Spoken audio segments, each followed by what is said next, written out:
Hey everyone, it's Rob Foglia and Jessica Klein with Foglia Properties here in Nashville with Keller Williams, and we wanted to bring in part two of our forbearance video series, these Facebook Lives that we started last week, and we're taking a little bit of a detour from our typical market updates. We're sending you the trends because we're seeing really this is a trend that we wanted to bring to you here, and so I guess we can jump right in. If you missed part one, you can definitely see the recording on YouTube. You can go back on my Facebook page here and find it as well. However, YouTube as well. Subscribe to us on our YouTube page. And if if you're catching us at the very beginning, before, if you're thinking to yourself, well, I'm not in forbearance, I don't need to go into forbearance, or maybe you don't even own a home and you're checking this out.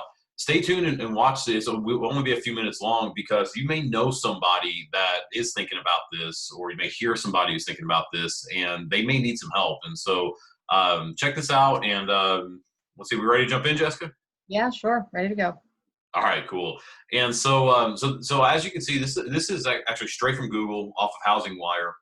And this right here is why we wanted to come to y'all with this information, that 4.7 million mortgages in the U.S. are currently in forbearance. And for those that don't know, forbearance basically means mortgage deferment, like you deferred your payments. And we're going to get into what that means here in a second. We're going to kind of hit the highlights of it because we went in depth on last week about this. And yet 8.8% of U.S. mortgages are in forbearance, which is amazing to me. I can't believe it's that high, mostly because, and I don't know about you, Jessica, but I haven't been hearing a lot of people saying it yet, that, hey, I'm needing help, hey, I'm deferring payments, and that's probably what worries us the most, right? Oh, absolutely. I mean, it's sort of a private thing, not sort of, it's a very private thing. And I think people are afraid to ask for help. And the thing that's concerning about this 8.8% is that every time we look it up for one of these videos or in general, it's gone up. So we're at 8.8% now. I think last video was just under 8. Before that, it was at 7.4, something like that. So, I mean, this is a number that's increasing substantially every time we look it up. Exactly, and you're absolutely right. I want to say last week when we looked at it, it was, like I said, just under 8, and it was like 3.8 million mortgages. So almost a million more mortgages have gone into forbearance. And yeah, it's concerning to see, because there could be some repercussions of doing it that people don't even know about. Like, I think I logged in. It wasn't even to my mortgage company yesterday. I logged into my bank account to deposit a check, and I saw a little thing at the top that's like, "Hey, need help? Click here." And I'm sure everybody's seeing that on their bank, on their mortgage company, where they go to pay their mortgage. And so I wonder how many people are even just clicking this, not knowing what they're accepting, if they're just impatient. Like, honestly, like I am a little bit, where I'll halfway read something. It's, Yeah. it could be even accepting something you don't even realize. So, if you know somebody that's in forbearance, or you are, or you're thinking about it, pay attention to this video and definitely reach out to us if you have any questions. But let's go in, and we basically, what we've got, and again, if you missed last week's video, check it out, because we basically we went through the roadmap for you if you're currently employed. So if you currently have a job and maybe things have gotten tight, maybe your hours have gotten reduced, maybe it's a 2-income household, one income has gone away, and so one's still employed. We went through some options for you that could help. And so we're gonna kind of go through these options again, but if you're unemployed, and if you watched last week's video, you'll see the most attractive option that we had is gone. And that's the one that should have been right here. And that option was what? Doing a cash out refinance to be able to take money out of your home, because what we're seeing is a lot of people are what we call house rich and cash poor. They've got a lot of equity in their home. They bought their home 5, 10 plus years ago. So they've been riding this wave of upward real estate appreciation. So they've got a lot of equity there. Their home's worth more than they paid. And yet the catch-22 is you've got to be employed to be able to tap into the equity to take out a home equity line of credit to do a cash-out refinance. Because if you're not employed, unfortunately, banks aren't going to lend to you. Does that make sense? Yeah, you hit the nail on the head there. It's absolutely a catch-22. The people who need the money can't always get it because they're not employed, right? Mm-hmm. and, Exactly. and like you said, that takes away a lot of attractive options that someone who's employed has. Exactly. And that's exactly why we've made this. Mm-hmm. Exactly. And so the other real option aside from forbearance that people have if you're unemployed Expense counseling and negotiating with creditors. I mean, there are a lot of services that are out there that are happy to help you look at expenses, to say, hey, well, this is what you can cut. I mean, we talked about this in our real estate business, how, once all when the economy kind of started shutting down about 2 months ago, we started to say, hey, well, what do we not need in our business anymore that we can cut to eliminate expenses to make sure that we can, get through any lean times. Some people may need to do that right now with their household. They may need to get rid of, it may not sound like a big deal, but Netflix or Hulu or whatever they're spending money on that they may not necessarily need, because all those little things will add up. Oh yeah, we've heard people who, I mean, it's not like they were spending amazing amounts of money before, but they're looking at their personal finances and cutting, 30% of what they're spending each month. And I mean, lenders usually look at 36% as being a healthy amount to pay on a mortgage. If you're spending 30% of your income on Amazon, then you can probably cut that and last a lot longer without doing something like forbearance.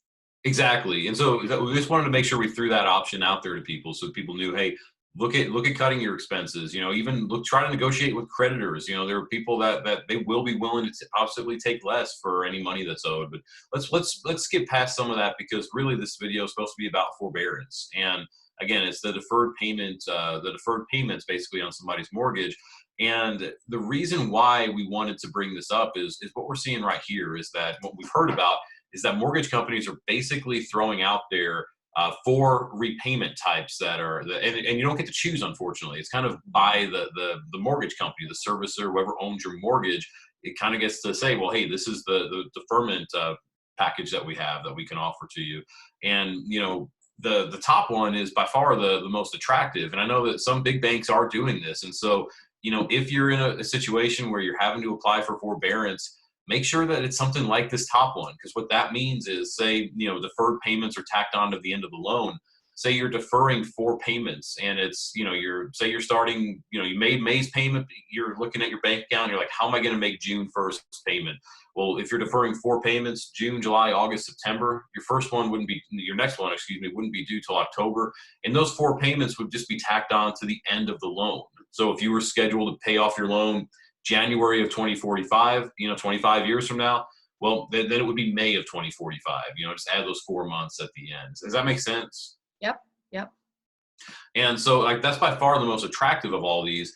This option is not terrible. Deferred payments are spread over a period of payments. The biggest thing with this, and we'll kind of get into, what I'm about to say when we talk about the no repayment terms, just make sure this is spread out, or just spelled out for you. If basically, if that this is what your mortgage company is offering you, to defer payments spread out over a period of payments, make sure that hey, I'm deferring 4 payments, and this is going to be spread out over X amount of payments, 24 payments. So then all of a sudden you're basically taking a 1/6 of a payment each time extra. That's not terrible. If it's 4 payments that are going to be spread out over 4 more months, well, then it's, you're basically doubling your mortgage payment every month. And that may be kind of tough for a lot of people. Even if you are, if you're unemployed right now and you're thinking, hey, I'll be able to get a job in whenever, it may be tough to pay twice what you would normally pay,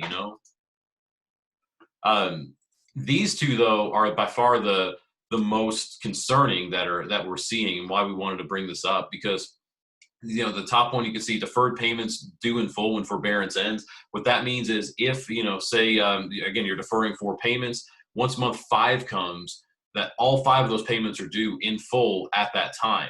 And so basically, think about whatever you're paying a month for your mortgage. Say it's $1,500. Well, now you all of a sudden, instead of $1,500, you owe $7,500. I mean, I think most people, if they're struggling to make a $1,500 payment, even if they get back on their feet in the next 4 months, they're going to struggle to make a $7,500 payment, right? Yeah, even if you weren't struggling, I think that would be a big ask. So yeah, like you said, that one is pretty concerning for us. Although I'm sure you're going to say this in a second, the next option is a little more concerning than that one even.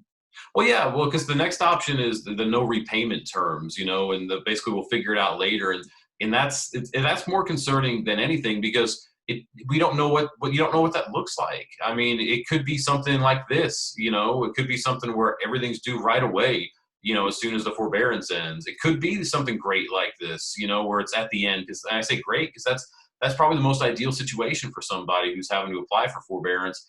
Or it could be somewhere in the middle, and you just don't know. And the unknown makes it probably, I guess, the scariest scenario, possibly for you, right, Jessica? Well, and the thing that makes me concerned about it even more than just not knowing is that there could be things other than this too. There could be an increased interest rate, or there could be some kind of a penalty, or who knows what it is. And it concerns me to sign up for something without knowing what the effects are ahead of time, Well, exactly. especially when you're in a vulnerable state like that. Exactly, and probably one of the most concerning things, and why we're bringing this whole thing up is, and I mentioned the term at the beginning, where we, unfortunately, we don't have the refi here option for if somebody who is, is unemployed, is, the whole house rich and cash poor concept of having a lot of equity in your home and just not having a lot of liquid cash sitting around, and ultimately, if this ends up being what ends up, if that's what your mortgage company's offering for you, everything's due at once, or even this that turns into this, so meaning the note terms and all of a sudden it's all due, at a certain time. For most, if you don't have that cash sitting aside, it makes it to where this probably ends up becoming unattainable. And so that's why we wanted to start bringing this up, so that way you can start getting prepared for how to get out of it, how to repay. Because ultimately, if you've got these as your terms, if you're able to defer payments until the end of the very end of the loan, or you're deferring the payments and it's spread out over a period of payments, and that's manageable for you, it may be all good. You may be just fine. However, if you're looking at these two, you've got to start to get prepared, and really get prepared now, because it's not a small sum of money. I mean, what's the old stat? 70% of Americans don't have $1,000 in the bank. Yep. And so if that's the case, and again, just using that $1,500 payment as the example, if 5 months are due at once, most people aren't going to have that just sitting around. So you're going to have to start to get creative. And so you can see that basically we're laying out 4 options for you. And I know there's 5, and we'll talk about number 5 at the end, but I know that's not the most ideal for people. And so that's why we're wanting to just kind of throw these out there for somebody to consider who may be in this situation. We talked a little bit about retirement funds on last week's video, and I know that's not ideal, and yet that may be the answer. I mean, I believe you said it last week, and I've heard a couple of people say that because of everything right now, they're waiving fees or penalties for? Yeah, there's no penalty for early withdrawal on 401k funds right now, and I believe it's the same thing for IRAs and other retirement funds. Even though that's the case and it may seem appealing, just make sure, just like I said in last week's video, make sure you're talking to a financial advisor or someone who has an idea of your entire financial situation before you go diving into those funds, because that could really, really, really impact your savings for the rest of your life and for your retirement. Exactly. Well said. And that said, though, if you having to choose, one or two, meaning one being take out retirement funds or 2, lose your house, Right. Most people are probably going to choose number 1 there. Probably. And so, like Jessica said, though, talk to your financial advisor, talk to somebody about it. If you don't have a financial advisor, I know some companies offer,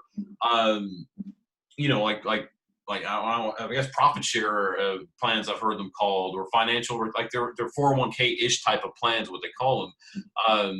If that's the case, you don't really have somebody you go to, it's just all done through your company, reach out to us. We'll connect you with somebody. Yeah. Like, we're by no means retirement fund specialists, and yet we got people we can connect you with. Yeah, absolutely.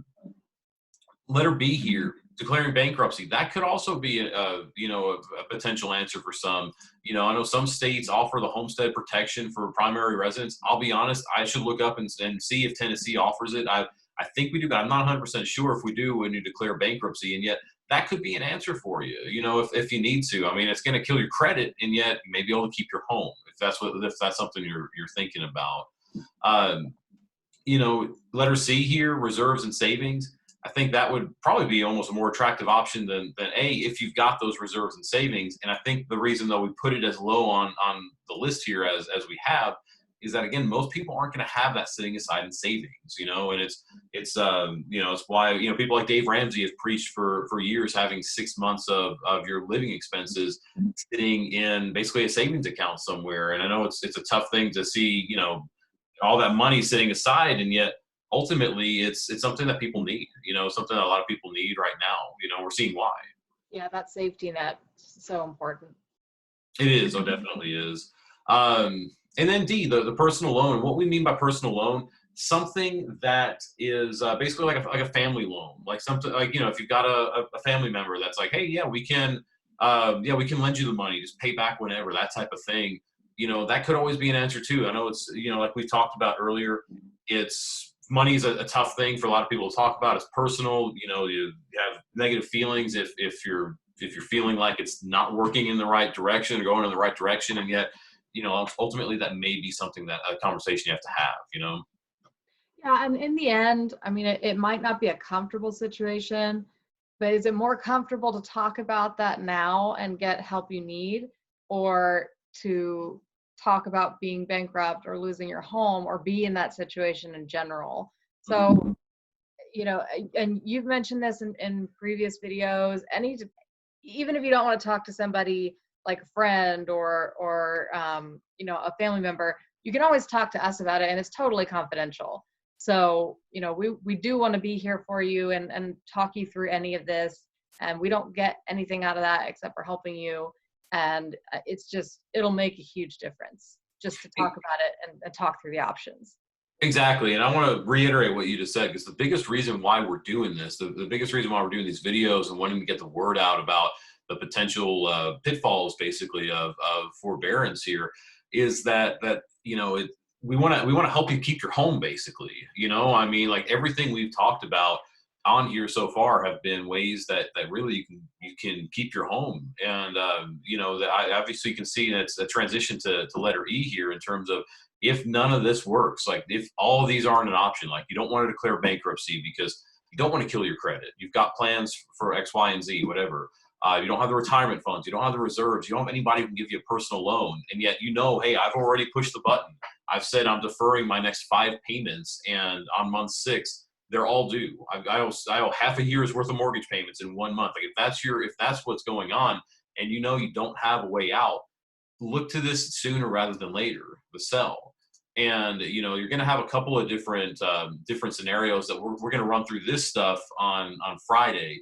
Basically, what it looks like if you've got a lot of equity, or if you don't have a lot of equity, if you have to sell your home, because ultimately this may be the only option out. Because like we talked about, there are a lot of people that are out there that are house rich and cash poor. They've got a lot of equity in their home, and yet they don't have cash sitting aside to take care of an emergency like this. And and so we'll get into this a little bit more on Friday, and yet that could be the answer. And so if any of this stuff is something that you need, as you're watching this video, whether it is a connection to a great retirement specialist or a great attorney, basically insight as to what payment type, basically repayment type you have for your mortgage. Because we're happy to look through stuff for you. Right? We're not attorneys, and we're happy to look through it and see if we can decipher it for you. Because again, some of y'all may have just clicked a button and applied for it, not even realize what you've applied for. And so, just want y'all to know we're here to help. Yep, that's definitely it. And I mean, like you said, we're going to talk about the difference next week between selling with and without equity, and those are very different pictures. So if it is something that you feel like you can't do A, B, C, D below, make sure you're tuning in next week to see what the options are when you are ready to sell. Exactly. Tuning in Friday at 11. Friday, yeah. Live. Keep saying next week. We'll have it uploaded on YouTube soon afterward. Definitely, there'll be a couple options. And if you're watching this and you're like, I really want to get the ball started, get everything started sooner rather than later. You don't want to wait till Friday to start getting this info. You want to start to know now, hey, this is what I can do. Reach out to us. I mean, you can either PM us on Facebook. You can email us, info@foliaproperties.com. Call us, 615-591-5665. And we're happy to answer your questions, help out any way that we can. Again, even if it is a connection to somebody, or just anything that you need, or if you are thinking option E here is really the only way out for you, we can talk with you about that too. Yep, for sure. So I definitely do though. Is there anything that we missed? I know we probably went a little bit longer than we were expecting today. Is there anything that we missed? I don't think so. I mean, if anyone has any questions, you can always, drop them in the comments below. You can PM us or any of the other ways that Rob said to get a hold of us. And there's also a YouTube playlist if you're interested in seeing Friday's video, Thursday's video.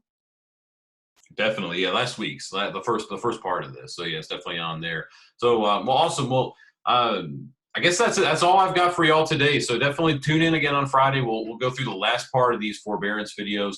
Appreciate y'all checking them out. If you know somebody who needs this help, and even if they want to keep things, just private for right now, just send them the link to the video and they can check it out. I mean, I believe it's all public here on Facebook, so people can check it out. And but again, we just want to help. We want to provide the info that's out here that we know and pass on our knowledge. At the same time, if y'all do obviously have a real estate need, we're here to help you too. Absolutely. Thanks, guys. Awesome. Yeah, thank y'all. Bye.